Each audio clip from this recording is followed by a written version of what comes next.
But let me ask you, are any of you having homesickness in terms of, or did you experience homesickness? Like, I gotta get back to the US. I gotta get back to my hometown, my family, my friends, my pets. Have any of you had that? I don't think I've had homesickness. I've only been back once since I've been here, and I got here in 2015. I do miss my grandchildren, but with FaceTime, I talk to them 2, 3, 4 times a week. So, I can communicate with them almost anytime. Of course, I don't get those hugs and smooches and all that good stuff, but I am going home next July, and I stay 3 months. But no, I'm not. I wouldn't say I'm homesick for the U.S. There are some food items I miss. I could go for a good old cheesesteak and a hoagie, stuff like that. But no, there is really nothing that says I can't wait to get back to the U.S. No, not for me. Not at Interesting. all. Mm-mm. Tikiera? Um, I'm homesick for items, my shampoo, my conditioner, my chapstick. Uh, certain restaurants, right? I think as soon as I got to Bangkok, I went to Red Lobster and thoroughly enjoyed that meal. I miss movies in English, and like having a like variety of movies to go watch in the theater in English. But I did venture out and watch a Vietnamese movie with English subtitles and thoroughly enjoyed that when I was in Vietnam. So that was pretty cool. It's like I think I just miss things, but not necessarily like the States. No. Interesting. Alicia, what about you? Anything I, that yeah, I feel homesick for Asia now. Like I would really like to be back. But when I was living in Laos, I didn't go home. And when I had lived in China, I had gone home during the summers. Um, but when I lived in Laos, I didn't see my family. And connecting with them over the internet was challenging because I did not have stable internet. And so I missed my family. Um, and I had problems breathing while I lived there. So I was really looking forward to being able to breathe without thinking about it when I got back to the States. Like that was the first thing I was like, I'm just gonna breathe and I'm not gonna think about it and I'm not gonna hear myself breathing and I'm not gonna feel myself breathing. It's just gonna happen. And it's gonna be wonderful. So those were, I think, my breathing and my family were things that I was looking forward to being reunited with. But right now, I just really feel like every time I've gone back to Asia since I moved back to the States, I have felt a tug in my heart, and it feels like I'm leaving home. So, mm, it's interesting. Everyone asks me, well, what do you miss about the state? They ask me two things. What do I miss about the States and which country I would want to consider home? Now, unlike you ladies, I've only been traveling now, what is this, my 5th month. So I don't view that I've seen enough countries yet to really make a fair comparison. Um, the Philippines, this will be my first time, hopefully, that I'll be in one country for 2 months. The other countries have mainly been for 1 month. But I don't think I've seen enough to actually say, okay, this place is home. And in terms of missing, my daughter, I could say friends and family, just physically being close, but we just did a Zoom holiday session with my family. But there's nothing that I could say that I really miss right now, or yet. I'm getting a package shipped to me, by the way. Oh, maybe I can't even say shoes. I basically wear flip-flops now. I gave away my shoes because I overpacked, but I'm trying to think yeah, I don't have anything that I really am homesick for yet. And I don't know, maybe it'll come, maybe it will happen. We'll see. I Yeah. know if I move back to Southeast Asia, I already have a plan for how to see snow every year because that like winter is my winter and summer are my favorite seasons. And I just can't imagine just being hot all the time. Like I would need snow and like cold. Oh, well, I'm kind of enjoying that, every place that I've been, I haven't had to put on a coat. Basically, I told you I wear my flip-flops. I need to get something more supportive for my feet because I've given away everything. But yeah, so everything has been, winter from pictures and videos. No coats. It's been summer. But let me ask you about, speaking of food, I mentioned food earlier. And then Janice, you mentioned having a Philly cheesesteak. Anything else that that you ladies miss as far as food, that you have access to in America that maybe you don't have access to here? Sunday, I tried some cheddar cheese biscuits at Red Lobster, and I missed those, and they were really very good.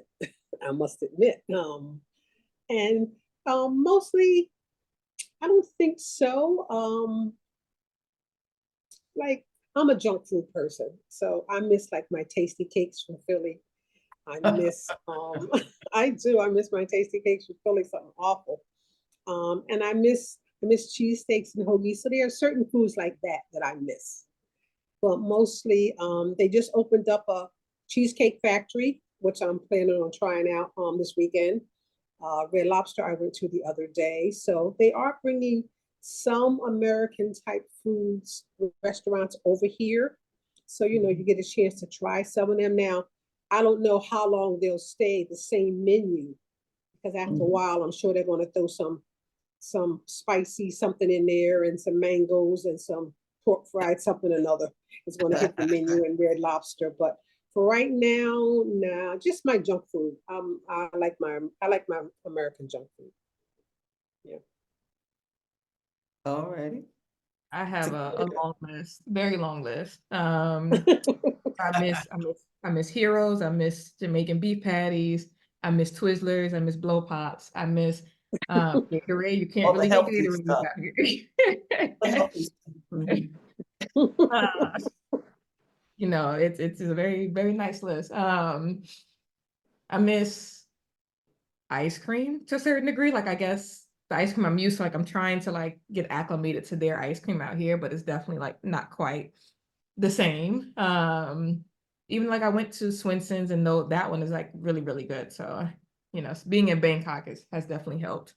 Um, oh my gosh, what else? I had it at the tip of my tongue. Margarita pizza. Like I have tried margarita pizza everywhere I went, and no one has gotten it right. And I'm just like, I am like losing my mind. I'm just like, that's my favorite pizza to eat, and just have not found that. It's just hurting my heart. But yeah, I think that is like pretty much it for me.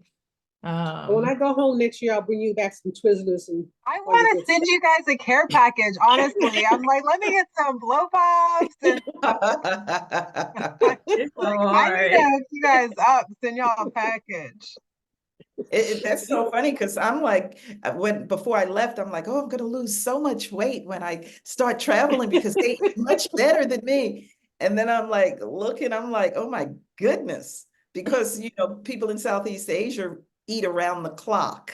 Yes. But although I've eaten more vegetables, I'm still eating more carbs, more starches. So no, I haven't dropped the weight that I thought I was going to drop. And then once I got to Malaysia, Singapore, and now Philippines, there's a lot of the foods that are in gravies. So it's really not helping in terms of, there's things that I needed to stay away from anyway, like the junk food. Tikiera, you probably don't have the same weight issue as me, but I thought I would be at least 50 pounds lighter now, but it ain't happened. What about you, Alicia? Any foods that Yeah, you I eat mostly Asian food in the States. So like I'm not gonna get tired of having an endless supply of Asian food in Asia. I love noodles, soupy noodles. I'm not a huge fan of rice, but like I think the things that I missed were more junk food kinds of things as well. Like uh Twizzlers or certain kinds of M&Ms or other kinds of candy. So when my mom would send me care packages, it would mostly have like candy and like granola bars in it. But nothing like I'm not, yeah. I ironically, when I was in Bangkok, there was so much Japanese food, and Japanese food isn't my favorite. I was like, where can I find good this like Lao food or different kinds of food? But or I found it hard to find Thai food in restaurants or like in malls. You could find it on the street, but I was like, why is everything here Japanese? But Well, you know, speaking of Thai, I will have to say one thing that I got so used to between Thailand and Vietnam and Cambodia was getting a weekly massage. And I will Mm. tell you, there is nothing quite like getting a 2 hour Thai massage it's just over the top great. And so you get so used to that. I haven't had the same experience in the Philippines or Singapore, but I know definitely Thailand, Vietnam, Cambodia, it became just a weekly part of what I did. And so I'm kind of missing I had a that. 2 hour Get Thai spoiled. massage on Sunday. Get very Yeah. you spoiled. guys are Yeah. killing me.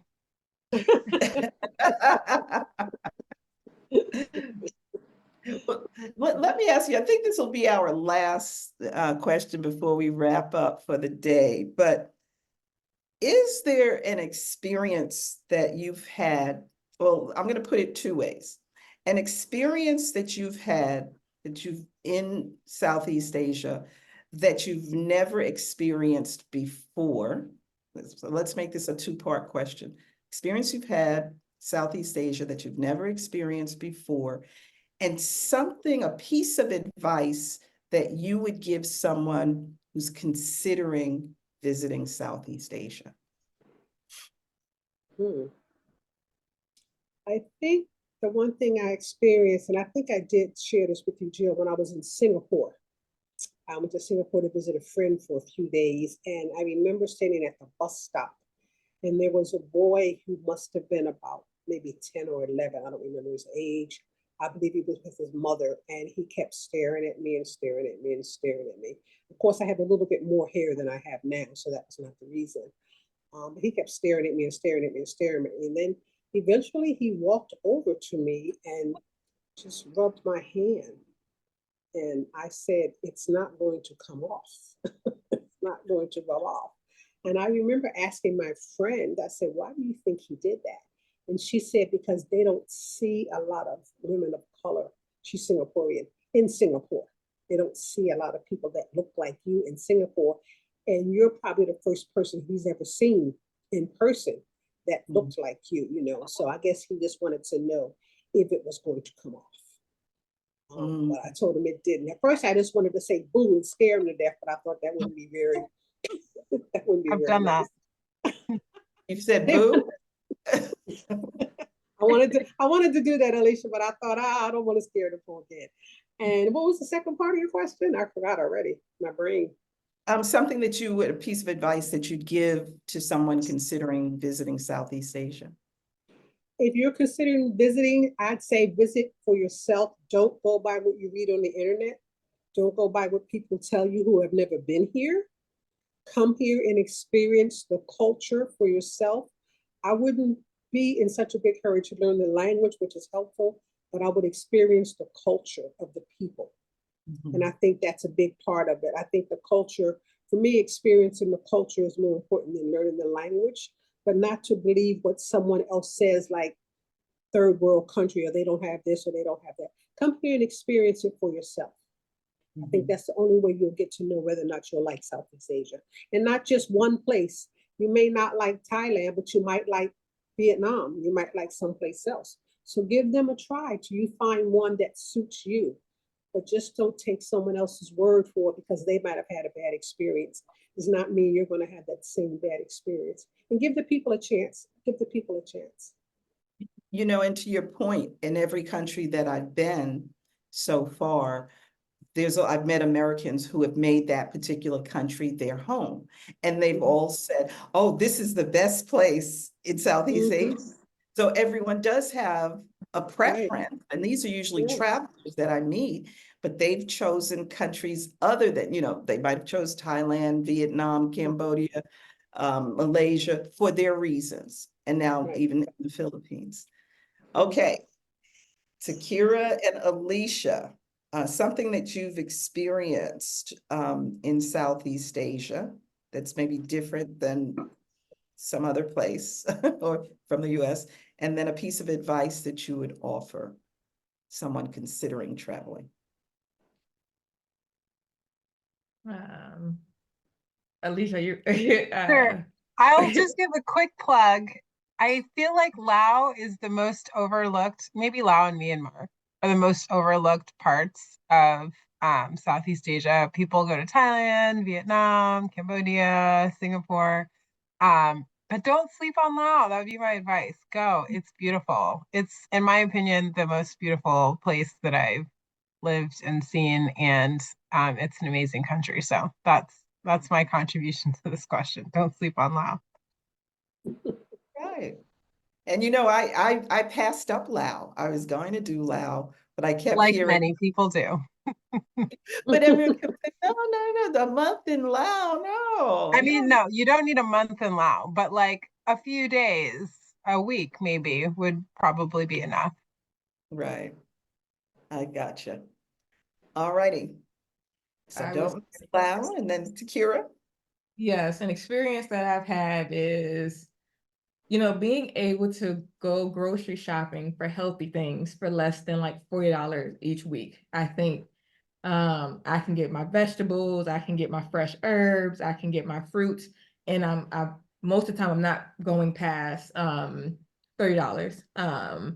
And then things actually have like a longer shelf life, I guess. I guess you wouldn't call it shelf life, they don't go on the shelf, but the refrigerator shelf. But they stay fresh for quite some time. Like I've been eating off of a cantaloupe for like over a week, and it didn't go bad, it didn't smell, like it was rotten. It's like things will stay fresher longer. It's like I don't even have to go grocery shopping as much. So that part has been really nice. Like I just went grocery shopping over the weekend and spent $37, but I also got ice cream and like a lot of junk food too. So, but for the most part, like I can do grocery shopping still for like $40 or less. That part is like really, really nice. And I think the advice that I would give is just to come with an open mind. I think, we don't give much consideration to Southeast Asia, and then the stuff that we do know, they definitely only showcase one aspect of it, and it's like the more impoverished side of it. And even my mind was blown when I was able to see KL, and I'm here in Bangkok, and I'm just like, these countries are not at all, what they are shown to be to us in the States. So just come with an open mind and take it all in for what it is. Like treat it as if you were going to take a flight to Jamaica or to London. It's like you will get from it what you put out. So that would be my advice. Oh, thank you for sharing. Yeah, I couldn't agree with you more about coming with an open mind, because one thing that I've been doing, I call my travel cultural travel, because I don't stay in luxury hotels. I don't have a chauffeur. I stay mainly in Airbnbs. And so I'm in communities, right, where the residents, where the locals live. And I love that part of the experience. But I would say definitely, to your point, come with an open mind and, being willing to interact. Because I said, what good would it be if I just went to a hotel and I'm around a bunch of travelers from America and eating in restaurants, eating in an American restaurant? Why go anyway? Why do that? But for me, at least where I'm at right now with my experience, it's doing the cultural travel. The other thing that I would advise from my perspective, do not overpack. I am still unloading. Janice knows, Tikiera knows, Alicia, I'm still unloading. I should have really just had one suitcase and a backpack. You know, I thought, you know, I'll buy all of these, I don't know, toiletries, and I brought stuff, and all it did was weigh me down. And that's one thing I'd say, really be skeptical about what you bring, because they travel very lightly here in Southeast Asia, as they probably do in most international countries. I think Americans just pack a lot. So that's something that I would say. And, you know, to your point, Janice, about the little boy, everywhere that I've gone, I usually have a child, you know, who comes up to me and says hello, and but I find that so interesting, because in America, you practically don't even really want to look at children because of the concern. You know, people think that you're going to do something but here it's like the parents, you kind of encourage their children to talk to you, to interact with you. And I remember I was in Cambodia getting ready to get on the bamboo train ride. And it was me and two travelers. They were from Australia. And I could see a little boy was riding his bike, and I saw him come down. And he comes through his friends and he points to me and he says, "I want to know your name." And I thought, but anyway, kids are very curious. Even if there are adults looking at me, though, I'd say, you know, I'm not a common sight that they would see, and God has created us uniquely and divinely anyway. And so they're curious. But I'm willing to talk. I'm willing to talk to them. But on that note, any final closing words? We didn't even introduce ourselves in terms of where we are from originally. Maybe just give it a quick shout out from your name, where you're from, where you're going, or where you are. How about that, just real quickly, and then we'll call it a day. I'm Janice, originally from Philadelphia, Pennsylvania, and I'm in Bangkok to stay. Hi, I'm Tikiera, originally from New York, but I guess we can also say I'm from North Carolina, because like half my life in both. But I only claim New York. So yeah. And I am traveling about, but like I guess headquarters, quote unquote, would be Vietnam. I think we lost you. Sorry, what was that? Oh, there you are. Oh, yes. Alicia. I currently live in DC, but I'm from Southeastern Virginia, and I'm hoping to make my way back to Southeast Asia this year or next year. This year's almost over. Awesome. Awesome. Well, ladies, thank you once again. Bless you in all your travels. Bless you for sharing. Thanks so much. We'll have to do this again. All right. A wave to everyone. Bye, everybody. Bye. Thank you. Bye.